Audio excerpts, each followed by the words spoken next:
பாக்கியலட்சுமி சீரியலில் இனி வரக்கூடிய எபிசோடில் வந்துட்டு பார்த்தீங்கன்னா அமிர்தா வந்துட்டு எழில் கிட்ட வந்துட்டு சீக்கிரமாக வந்து நம்மளை குழந்தை பெற்றுக்க சொல்கிறாங்க அப்படின்னு சொல்லிட்டு ஈஸ்வரி பாட்டி சொன்னாங்கன்னு சொல்லிடுறாங்க. சொன்னதும் வந்துட்டு எழில் பயங்கர டென்ஷன் ஆயிடுறாரு.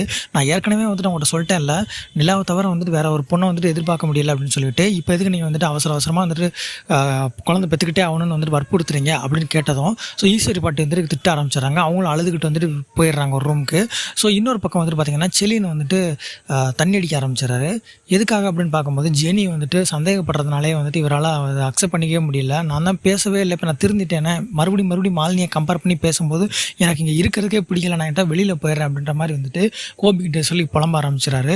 கோபி வந்துட்டு பார்த்திங்க அப்படின்னா ஜெனிக்கிட்ட வந்துட்டு பேசலாம் அப்படின்ற மாதிரி ஒரு முடிவுக்கு வந்துட்டு வராங்க. ஸோ அது மட்டும் இல்லாமல் மரியமும் அவங்க அப்பாவும் வந்துட்டு வர்றாங்க. ஸோ வந்த இடத்துல வந்துட்டு பார்த்திங்க அப்படின்னா ஜெனி வந்து கண்ணை கசக்கிட்டு இருக்கிறாங்க. ஸோ செலியனை வந்துட்டு தண்ணி அடிக்கிற அப்படின்றதுனால ஸோ இந்த இடத்துல பெரிய பிரச்சனையாக வந்துட்டு மாறுது. உங்களோட கருத்துக்கள் எதுவும் வந்தாலும் மறக்காம கான்ஃபாஸ் சொல்லி பண்ணிட்டு அடுத்த ஒரு ப்ரோமோட் அப்படி தெரிஞ்சுக்க சப்ஸ்கிரைப் பண்ணுங்கள்.